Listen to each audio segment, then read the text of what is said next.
ഞാൻ നിങ്ങളുടെ സ്വന്തം ഡോക്ടറമ്മു. അപ്പോൾ big boss season 7 Malayalam show എല്ലാവരും കണ്ടു കാണുമെന്ന് വിചാരിക്കുന്നു. അപ്പോൾ ഞാൻ അതിന്റെ ഒരു റിവ്യൂ പറയാൻ വേണ്ടിയിട്ടാണ് വന്നേക്കുന്നത്. ഞാൻ സ്ഥിരമായിട്ട് അങ്ങനെ എല്ലാത്തിന്റെ റിവ്യൂ ബിഗ് ബോസിന്റെ ഒന്നും പറയാറില്ല. പക്ഷേ ഞാൻ എന്തായാലും സീസൺ 7 എൻഡ് ആവുമ്പം ഇങ്ങനെ ഒരു വീഡിയോ ചെയ്യണം എന്ന് ഞാൻ നേരത്തെ പ്ലാൻ ചെയ്തതാണ്. സോ നിങ്ങൾക്ക് എന്താ തോന്നുന്നത്, ഇത്തവണത്തെ ജഡ്ജിങ് അല്ലെങ്കിൽ ഇത്തവണത്തെ ബിഗ് ബോസ് എങ്ങനെ ഉണ്ടായിരുന്നു? ഒന്ന് കമന്റിലൂടെ എല്ലാവരും ഒന്ന് പറയണേ. കാരണം ഇത്തവണ ബിഗ് ബോസിന്റെ റിവ്യൂ ഇടണം എന്ന് ഞാൻ വിചാരിച്ചത് തന്നെ എനിക്ക് വളരെ അൺഫെയർ ആയിട്ട് തോന്നി കേട്ടോ. അൺഫെയർ എന്ന് വെച്ചാല്, ഇപ്പം അനുമോൾ എന്ന വ്യക്തി ജയിച്ചതിൽ സന്തോഷം, ആരേലും ഒരാൾ ജയിക്കുമല്ലോ. അപ്പൊ അനുമോൾ എന്ന വ്യക്തി ജയിച്ചതിൽ ഒരിക്കലും ഒരു ഗേൾ ആയിട്ട് കുശുമ്പോ കാര്യങ്ങളോ അങ്ങനെ ഒന്നും വിചാരിക്കരുത്. ഞാൻ ഒരു ഓപ്പൺ ആയിട്ട് ഞാൻ പറയുന്നു, ഞാൻ ഗേൾസിനെ അംഗീകരിക്കുന്ന ഒരാൾ തന്നെ. അപ്പൊ ഒരു ഗേള് ജയിക്കുക എന്ന് പറയുമ്പം she is representing each and every woman in A family എന്നാണ് ഞാൻ വിശ്വസിക്കുന്നത്. അപ്പൊ ഒരു ഗേൾ വിജയിച്ചാൽ ഇത്രയും സന്തോഷം. പക്ഷെ അങ്ങനൊന്നുമല്ല, ഇവിടെ ഫെമിനിസം ഒന്നും ഞാൻ കൊണ്ടുവരുന്നില്ല. അനുമോൾ എന്തായാലും കരഞ്ഞു കരഞ്ഞ് ജയിച്ചു എന്ന് തന്നെ പറയാം. നമ്മള് ചിലര് പറയല്ലേ, കരഞ്ഞു കരഞ്ഞു ഞാൻ പഠിച്ചു ജയിച്ചു, അല്ലെങ്കിൽ കരഞ്ഞു കരഞ്ഞ് ഞാൻ ഒരു കാര്യം നേടി എന്നൊക്കെ പറയുന്ന പോലെ അനുമോൾ എന്തായാലും കരഞ്ഞു കരഞ്ഞ് കപ്പടിച്ചു. അതില് PR കാര്യങ്ങളൊക്കെ കോൺസെപ്റ്റ് എന്ന് പറയുന്നത് PR ഒരു തെറ്റായിട്ട് എനിക്ക് തോന്നിയിട്ടില്ല കേട്ടോ. ഇപ്പം ലാസ്റ്റ് ഇപ്പൊ ഈ റീസെന്റ് ആയിട്ടാണ് ഞാൻ സെറീനയുടെ ഒരു വീഡിയോ കാണുന്നത്. അപ്പോഴാണ് എനിക്ക് മനസ്സിലായത് പണ്ടോട്ടെ PR ഉണ്ട്, അല്ലാതെ ഇപ്പൊ ഒരു പുതിയ കാര്യമല്ല അനുമോൾ ചെയ്തേക്കുന്നത്. അനുമോൾ ഒരു തെറ്റാണ് ചെയ്തതെന്ന് ഞാൻ ഒരിക്കലും പറയില്ല. ആക്ച്വലി ഇക്കാലം എന്ന് പറയുമ്പം എല്ലാം ബിസിനസ് ആണ്. ക്യാഷ് കൊടുത്താൽ ക്യാഷ് ഇങ്ങോട്ട് കിട്ടും. ആ ഒരു പോളിസിയാണ്. ഏതൊരു ഷോ നോക്കിക്കോട്ടെ, എന്ത് കാര്യം നോക്കിക്കോട്ടെ, ഒരു ജോബ് ആണെങ്കിൽ കൂടി, ഒരു നമ്മൾ പഠിത്തം സ്റ്റഡീസ് ആണെങ്കിൽ കൂടി നമ്മൾ ക്യാഷ് എറിഞ്ഞാലേ നമുക്ക് ഇങ്ങോട്ടൊരു, ഇപ്പൊ ഞാനൊക്കെ ഒരു ഡോക്ടർ എന്ന ലേബിൾ കിട്ടുന്നു. ആ ഡോക്ടർ ആകാൻ നമ്മൾ എത്ര എഫേർട്ട് ഇട്ടു, നമ്മൾ എത്ര ക്യാഷ് ചെലവാക്കി, അതൊക്കെ ഒരു ഫാക്ടറാണ്. നമ്മൾ അങ്ങോട്ട് ക്യാഷ് എറിഞ്ഞാലേ ഇങ്ങോട്ട് ക്യാഷ് പിടിക്കാൻ പറ്റുള്ളൂ. സോ PR എന്ന് പറയുന്നത്, ഇപ്പൊ സെറീനയുടെ ഒക്കെ സീസണിലെ PR ഉണ്ടായിരുന്നു, പക്ഷെ നമ്മൾ അത് അറിയാതെ പോയി. നമ്മൾ ഇത്രയും അന്ന് ആ ഷോയില് PR എന്നുള്ള വാക്ക് ഒരുപാട് വന്നിട്ടില്ല. അത് ആ ഒരു ബാച്ചിലെ മാന്യത എന്നേ ഞാൻ പറയുള്ളൂ. സത്യം പറഞ്ഞാൽ ഇത്തവണത്തെ ഒരു സീസൺ 7 ഓരോ കണ്ടസ്റ്റൻസിനെ പറ്റി പറഞ്ഞാലും ഒട്ടും മെച്യൂരിറ്റി ഇല്ലാത്ത, നമ്മൾ ഈ എല്ലാ സ്കൂളിലും ഒരു ബാച്ച് ഉണ്ടാവുമല്ലോ, വേഴ്സ്റ്റ് ബാച്ച് എന്നൊക്കെ നമ്മളുടെ മിസ്സുമാര് വന്നിട്ട് പറയുമല്ലോ, വേഴ്സ്റ്റ് ബാച്ച് ആണ് നിങ്ങളുടെ എന്നൊക്കെ പറയുന്ന പോലെ ഇത്തവണ എന്തായാലും ഒരു വേഴ്സ്റ്റ് ബാച്ച് തന്നെയായിരുന്നു. കാരണം ഒരു റീ എൻട്രിയിലാണേലും അല്ലെങ്കിൽ ആ സമയത്ത് അവർ പെർഫോം ചെയ്തുകൊണ്ടിരുന്ന സമയത്താണെങ്കിലും എന്താണ് കാണിച്ചു കൂട്ടുന്നത്, വളരെ നീചമായിട്ട് ലെവലിലായിരുന്നു. മീൻസ് കളിക്കണം, ആക്ച്വലി നിങ്ങൾ അങ്ങോട്ടും ഇങ്ങോട്ട് പറയണം കളിക്കണം, പക്ഷെ വളരെ നിസാര കാര്യത്തിന് ഒരുമാതിരി, അതും ചീപ്പ് വർത്താനങ്ങളൊക്കെ ഒരുപാട് വന്നിട്ടുണ്ട്. അത് റീ എൻട്രിയിൽ തന്നെ ലാസ്റ്റ് ഓരോ സീസൺസിലൊക്കെ കണ്ടു കഴിഞ്ഞാൽ എല്ലാവരും ഒരു ഗെറ്റ് ടുഗെദർ പോലെ ഭയങ്കര ഹാപ്പി ആയിട്ട് ജോളി ആയിട്ട്, അപ്പൊ കണ്ടിരിക്കുന്ന നമുക്ക് തന്നെ ഒരു ഇൻട്രസ്റ്റ്. ഇത് പക്ഷെ അങ്ങനല്ല, ഒരു റിവെഞ്ച് വീട്ടുക, അല്ലെങ്കിൽ ഒരു മീൻസ് ഞാൻ ഔട്ടായി അപ്പൊ നിനക്ക് ഒരു ബാഡ് മാർക്ക് വീഴട്ടെ എന്ന് പറഞ്ഞിട്ട് തന്നെ ഒരു ഭയങ്കരമായിട്ട് ഒരു ടോക്സിസിറ്റി അല്ലെങ്കിൽ ഒരു നെഗറ്റീവ് ഫീലാണ് നമുക്ക് കിട്ടിയിട്ടുള്ളത്. പിന്നെ ബിഗ് ബോസ് തന്നെ ആക്ച്വലി ഇത്തവണ ബിഗ് ബോസ് എന്താണ് ചെയ്തത് എനിക്ക് ഒട്ടും അത് അഡ്ജസ്റ്റ് ചെയ്യാൻ പറ്റില്ല. കാരണം എനിക്ക് റെസ്പെക്ട് എന്ന് പറയുന്ന ഒരു കാര്യം ഉണ്ടല്ലോ, അത് എനിക്ക് കിട്ടിയില്ലെങ്കിൽ ഭയങ്കര ദേഷ്യമാണ്. Give and take respect. അപ്പം ബിഗ് ബോസ് സ്വയമേ ആദ്യം ഒരു റെസ്പെക്ട് കൊടുത്താൽ വളരെ നല്ലതായിരിക്കും. അത് ഇനിയുള്ള ഷോസിലാണേലും ഇത്തവണ ബിഗ് ബോസ് വളരെ പവർലെസ് ആയിരുന്നു എന്ന് എനിക്ക് തോന്നിപ്പോയിട്ടോ. പവർലെസ് എന്ന് വെച്ചാൽ പല കണ്ടസ്റ്റൻസിനോടും അദ്ദേഹം ഒരു കാര്യം ആജ്ഞാപിക്കുമ്പോൾ അല്ലെങ്കിൽ അദ്ദേഹം ഒരു റൂൾ പറയുമ്പോൾ അത് കേൾക്കാൻ, ആ ഒരു ഷോയിൽ അവർ വന്നിട്ടുണ്ടെങ്കിൽ അത് കേൾക്കാൻ അവർ ബാധ്യസ്ഥരാണ്. സോ ഇപ്പൊ ഒരു ഇൻസ്റ്റിറ്റ്യൂഷനിൽ ഒരു പ്രിൻസിപ്പൾ ഉണ്ടെങ്കിൽ ആ പ്രിൻസിപ്പൾ പറയുന്ന കാര്യം ആ ഇൻസ്റ്റിറ്റ്യൂഷനിലുള്ളവർ കേൾക്കണം.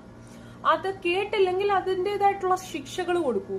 ഇത് വളരെ നിസ്സാരമായിട്ട് താൻ പോടോ എന്നുള്ള രീതിയിലാണ്, എന്നുവെച്ചാൽ that's the thing which they are showing. എന്ന് വെച്ചാൽ ആ ഒരു മാനേഴ്സ് ആണ് അവർ തിരിച്ചു കാണിക്കുന്നത്. അപ്പൊ ആ സമയത്ത് അവർക്ക് അതിൻ്റെതായിട്ടുള്ള ശിക്ഷകൾ കൊടുത്തു കഴിഞ്ഞാൽ അവര് പിന്നെ ഒരിക്കലും അവരിങ്ങനെ ഇങ്ങനെ നിങ്ങൾക്ക് എതിരാവില്ല. ഇപ്പം അതിലോടും അനുമോളിനോടൊക്കെ മൈക്ക് ധരിക്കൂ എന്ന് പറയുമ്പം it's not a request, actually it's a demand. നിങ്ങൾ അത് പറയാണ്, നിങ്ങൾ ആ ഒരു റൂൾ അവർക്ക് പറഞ്ഞു കൊടുക്കുകയാണ്. അപ്പം അവരനുസരിച്ചില്ലെങ്കിൽ അതിൻ്റെതായിട്ടുള്ള ശിക്ഷകൾ അവർക്ക് കൊടുക്കൂ. അപ്പൊ തന്നെ അവർ അടുത്ത ടൈമിൽ അവരത് കീപ്പപ്പ് ചെയ്യില്ലേ. ഇത് ബിഗ് ബോസ് തന്നെ ഇത്തവണ പവർലെസ് ആയിരുന്നു. പിന്നെ ലാലേട്ടൻ പക്ഷെ ഇത്തവണ വളരെ നല്ലതായിട്ട് ഡീൽ ചെയ്തു കേട്ടോ. തീരെ ചീപ്പ് കേസസ് മാത്രമേ ഉള്ളൂ അദ്ദേഹം കുത്തിപ്പൊക്കി കൊണ്ടുവരാൻ. ബാക്കി ഈച്ച് ആൻഡ് എവറിത്തിങ് ആ ഒരു ഷോയില് എന്തൊക്കെ അപാകതകളുണ്ടോ അതെല്ലാം എടുത്തെടുത്ത് പറഞ്ഞ്, അതുപോലെ എന്തൊക്കെ പ്രോസും കോൺസും ഉണ്ടോ അതെല്ലാം അദ്ദേഹം പറഞ്ഞ് നല്ല രീതിയിലാണ് ഹോസ്റ്റിംഗ് എന്ന രീതിയിൽ ലാലേട്ടൻ പെർഫെക്റ്റ് ആയിരുന്നു. പക്ഷെ ബിഗ് ബോസ് എനിക്ക് ഇതാണ് തോന്നിയത്, അദ്ദേഹത്തിന് ഇനി മേളിൽ നിന്ന് എന്തെങ്കിലും പ്രഷർ ഉണ്ടോ എന്ന് എനിക്കറിയില്ല. അദ്ദേഹം എന്താ ഇത്തവണ ഇത്രയും പവർലെസ് ആയി പോയത് എനിക്കറിയില്ല. കാരണം അങ്ങനെയൊക്കെ ചെയ്യുമ്പോൾ ഉണ്ടല്ലോ നമുക്ക് ആ ഒരു ബിഗ് ബോസ് എന്ന ഒരു ഷോ അദ്ദേഹമാണ് അത് മുന്നോട്ട് കൊണ്ടുപോകുന്നത് ആക്ച്വലി, അല്ലെ? ബാക്കി എല്ലാവരും അതിന്റെ ഒരു ഘടകങ്ങളാണ്. അപ്പൊ അങ്ങനെ വിശ്വസിക്കുന്ന ഒരാളാണ് ഞാൻ. അപ്പം ബിഗ് ബോസ് കുറച്ചുകൂടെ പവർഫുൾ ആവണം ആക്ച്വലി. അല്ലാതെ അവര് പറയുമ്പോ നിങ്ങൾ മിണ്ടാതിരിക്കുക അങ്ങനല്ല. You are the king, actually you should speak up. അത് അവർ കേൾക്കണം. Because they are the contestants. ആ കണ്ടസ്റ്റൻസും അതിന്റെ മെയിൻ ആളും തമ്മിൽ ഡിഫറൻസ് നിങ്ങൾ കാണിക്കണം ബൈ യുവർ ക്യാരക്ടർ. അപ്പം അതൊന്ന് കുറച്ചുകൂടി ഒന്ന് മേക്കപ്പ് ചെയ്യായിരുന്നു എന്ന് തോന്നി. പിന്നെ എനിക്ക് ഇൻജസ്റ്റിസ് ആയിട്ട് തോന്നിയിട്ടുള്ളത് നൂറയുടെ കേസിലാണ്. കാരണം എനിക്ക് ലാസ്റ്റ് എപ്പിസോഡ്സിലും തോന്നിയിട്ടുണ്ട് ഈ ടാസ്കുകൾ ആക്ച്വലി എന്തിനാ ഈ ബിഗ് ബോസ് വെക്കുന്നത്. ടാസ്ക് റിയൽ ആയിട്ട് പെർഫോം ചെയ്ത് വിൻ ചെയ്യുന്നവർക്ക് ഒരു ഗുണവും കിട്ടുന്നതായിട്ട് എനിക്ക് തോന്നിയില്ല. ആ തവണത്തെ എവിക്ഷനിൽ നിന്നോ അല്ലെങ്കിൽ ഇപ്പൊ തന്നെ നൂറയ്ക്ക് ടിക്കറ്റ് ടു ഫിനാലെ കിട്ടി. ആ കുട്ടി ടിക്കറ്റ് ടു ഫിനാലെ കിട്ടണമെങ്കിൽ അത്രയും സ്ട്രഗിൾ എടുത്തിട്ടാണ് ആ ഒരു കംപ്ലീറ്റ് ചെയ്തേക്കുന്ന ആ ടാസ്ക്. ഇതേപോലായിരുന്നു ശോഭയുടെ കേസിൽ. ശോഭ എന്ന് പറഞ്ഞ വ്യക്തി ആ എപ്പിസോഡിൽ കുറെ എന്ന് വെച്ചാൽ നമ്മള് എല്ലാ ക്ലാസ്സിലും കാണില്ലേ ഒരു എങ്ങനെയെങ്കിലും കഷ്ടപ്പെട്ട് ആ ഒരു ടാസ്ക് ഇവൻ പഠിച്ചുകൊണ്ടിരുന്നപ്പോ ഞാനും അങ്ങനെ തന്നെ ആയിരുന്നു കേട്ടോ. വളരെ കഷ്ടപ്പെട്ട് നമ്മൾ ആ ടാസ്ക് ഒക്കെ ഫിനിഷ് ചെയ്ത് അങ്ങോട്ട് പോകുമ്പോൾ റിസൾട്ടിൽ നമുക്ക് അതില്ലെങ്കിൽ നമുക്ക് വിഷമാവില്ലേ? ആ ടാസ്ക് കംപ്ലീറ്റ് ചെയ്യുന്ന എന്തേലും ഒരു വില. അപ്പൊ ആ സമയത്ത് അതേസമയം മാരാറൊക്കെ വെറുതെ കളിച്ചു നടക്കുമായിരുന്നു കേട്ടോ. ഈ ഒരു വചനം മാത്രം എടുത്ത് എയറിലൊന്നും കയറാൻ വേണ്ടിയിട്ടല്ല, ഞാൻ റിയാലിറ്റി ഞാൻ പറഞ്ഞതാണ്. ഞാൻ ആ ഒരു ഷോയും ഫുള്ള് കണ്ടതാ. അപ്പൊ മാരാറൊക്കെ ആ ടാസ്കിനൊക്കെ വളരെ ലൈറ്റ് ആയിട്ട് എടുത്തായിരുന്നു ആ സമയത്ത് കേട്ടോ. പക്ഷെ നമുക്കൊരു പോയിന്റ് എന്ന് പറഞ്ഞാല് മാരാറ് ജയിച്ചതില് വളരെ ഹാപ്പിയാണ് ഞാൻ. കാരണം എന്താന്ന് വെച്ചാൽ അദ്ദേഹത്തിന് ആ ഒരു ടാറ്റിക്സ് ഉണ്ട്, അദ്ദേഹത്തിന്റെ നോളജ് എക്സ്പ്രസ് ചെയ്യുന്നതിലാണെങ്കിലും ടാസ്ക് ചെയ്തില്ല എന്നേ ഉള്ളൂ.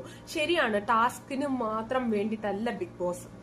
അവരാ നിൽക്കുന്നതും അവര് ജനങ്ങളിലേക്ക് ഇൻഫ്ലുവൻസ് ചെയ്യുന്നതും എല്ലാം ഒരു ഘടകമാണ്. അപ്പം ആ കാര്യങ്ങളിൽ ഇപ്പൊ ഒരു ടാസ്കിൽ ലോ ആയാൽ മറ്റു കാര്യങ്ങളിൽ അദ്ദേഹം കോപ്പപ്പ് ചെയ്തുകൊണ്ട് നമുക്ക് മാരാറിന്റെ കേസിൽ അത് ജയിച്ചു. പക്ഷേ എങ്കിൽ ആ ശോഭ ആ സമയത്ത് ആ ടാസ്ക് കടന്ന് ചെയ്യുന്ന കണ്ടു കഴിഞ്ഞാൽ, അദ്ദേഹത്തിന്റെ എഫേർട്ട് കണ്ടു കഴിഞ്ഞാൽ നമുക്ക് തോന്നും ആ ടാസ്ക് ചെയ്ത് വിന്നായി കഴിഞ്ഞാലും യൂസ്ലെസ് ആണെന്നേ എനിക്ക് തോന്നുള്ളൂ. എന്തിനാണ് അത്ര എഫേർട്ട് ആക്ച്വലി ഈ മറ്റു കാൻഡിഡേറ്റ്സ് അപ്പൊ ഇടുന്നതെന്ന് എനിക്ക് മനസ്സിലാവുന്നില്ല. നൂറയാണേലും ടിക്കറ്റ് ടു ഫിനാലെ കിട്ടി, അതേപോലെ തന്നെ അവരുടെ ആ ഒരു കമ്മ്യൂണിറ്റീനെ റെപ്രസെന്റ് ചെയ്യാൻ വന്നു. ആസ് എ കപ്പിളായിട്ട് വന്നെങ്കിലും കൂടി ഒട്ടും തന്നെ നമ്മളെ വെറുപ്പിക്കാതെ, ഞാൻ ഒരിക്കലും LGBT കമ്മ്യൂണിറ്റിയെ സപ്പോർട്ട് ചെയ്യുന്ന ഒരാളോ, എനിക്ക് ആക്ച്വലി സപ്പോർട്ട് ചെയ്യാൻ താല്പര്യമില്ല. ഞാൻ ആ ഒരു ടോപ്പിക്കിലേക്ക് കിടക്കുന്നില്ല, കാരണം അതൊക്കെ വലിയൊരു വിഷയങ്ങളാണ്. പക്ഷെ എന്റെ ഒരു പേഴ്സണൽ ഒപ്പീനിയനിൽ ഞാൻ ലെസ്ബിയൻസിനെ സപ്പോർട്ട് ചെയ്യുന്നു അങ്ങനെയൊന്നുമല്ല. കാരണം എന്റെ ഒരു കാഴ്ചപ്പാടിൽ ഞാൻ ഇതൊക്കെ കേട്ടറിഞ്ഞു തുടങ്ങിയിട്ട് വളരെ കുറച്ച് വർഷമായുള്ളൂ. അപ്പൊ എനിക്ക് ആ ഒരു ടോപ്പിക്കിനെ പറ്റി വലിയ അറിവില്ലാത്തതുകൊണ്ട് ഞാൻ അതിനെപ്പറ്റി ഒന്നും പറയാൻ വരുന്നില്ല. പക്ഷെ അവര് ആസ് എ ഇൻഡിവിജ്വൽ അല്ലെങ്കിൽ ആസ് എ കപ്പിൾ അവര് നല്ല രണ്ട് വ്യക്തികളായിരുന്നു.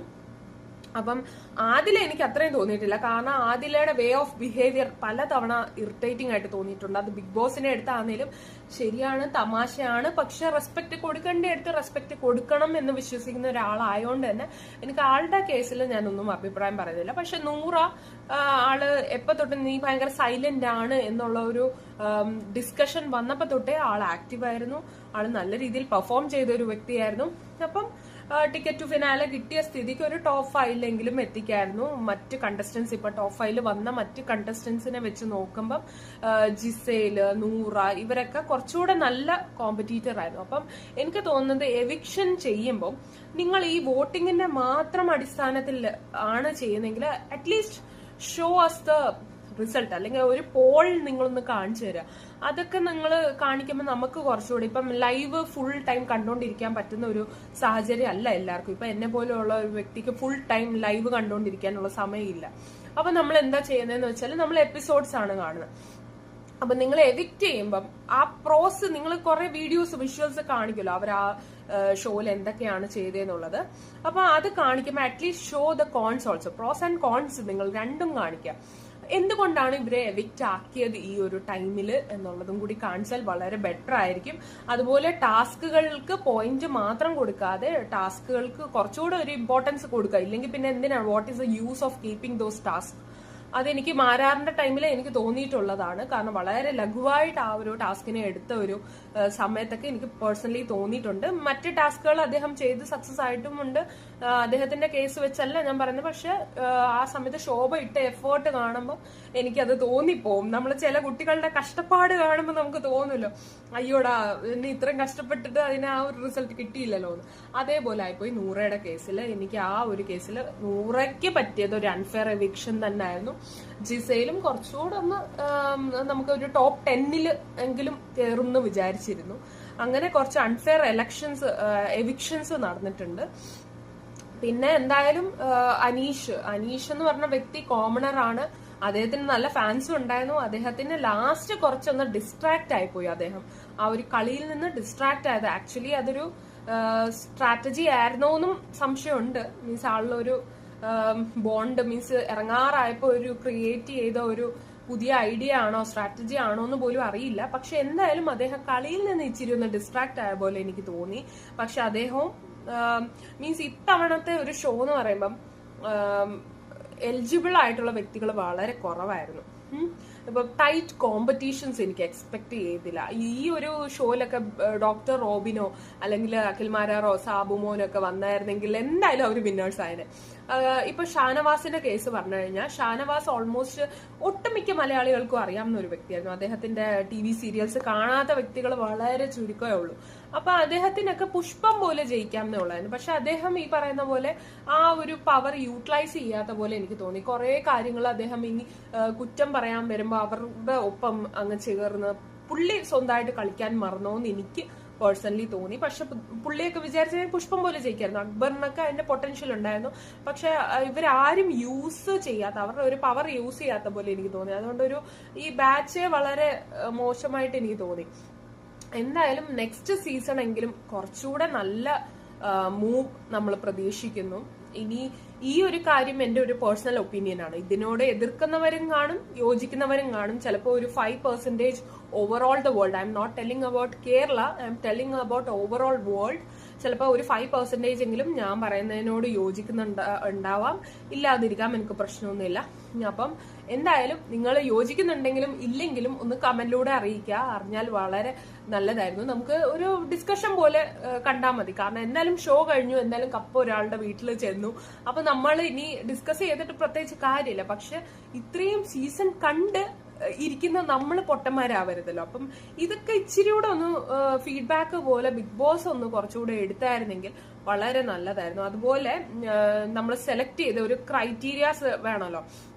ഇപ്പൊ ബിഗ് ബോസിലേക്ക് എടുക്കുമ്പം കുറച്ചുകൂടെ നല്ല നല്ല ക്രൈറ്റീരിയാസ് എടുത്തിട്ട് ഒരാളെ കയറ്റുന്ന വളരെ നല്ലതായിരിക്കും. കാരണം ഇത്തവണത്തെ ഭയങ്കര ഒരു അലമ്പ് ബാച്ചായിട്ട് എനിക്ക് തോന്നിപ്പോയി. അതിൽ കുറച്ചുകൂടെ സെലക്റ്റീവ് ആയിട്ടൊരു ഹാഫ് പോർഷൻ നല്ല സ്ട്രോങ്ങും ഹാഫ് പോർഷൻ ഇച്ചിരി ഒരു ദുർബലരാണേലും നമുക്ക് പ്രശ്നമില്ല. മേ ബി ആ വീട്ടിൽ ചെന്ന് ആ സമയത്തെ ആ സ്ട്രെസ്സും ആ ഫുഡില്ലായ്മയും എല്ലാം കൂടി വരുമ്പം അവരങ്ങനെ ബിഹേവ് ചെയ്യുന്നതായിരിക്കും. പക്ഷെ എന്നാലും നമുക്കറിയാലോ ഒരു ഇത്ര ക്രൈറ്റീരിയ വെച്ചിട്ടാണല്ലോ ഇവരെ എടുക്കുന്നത്. എടുക്കുമ്പോൾ കുറച്ചുകൂടെ സെലക്റ്റീവ് ആയാൽ കൊള്ളാം എന്ന് തോന്നി. അങ്ങനെ എന്തായാലും നിങ്ങൾക്ക് എന്താണ് തോന്നുന്നതെന്ന് ഒന്ന് കമന്റിലൂടെ അറിയിക്കാം. മറ്റൊരു വീഡിയോയിലേക്കും കാണുന്നവരേക്കും tata bye bye. Like, comment, and subscribe.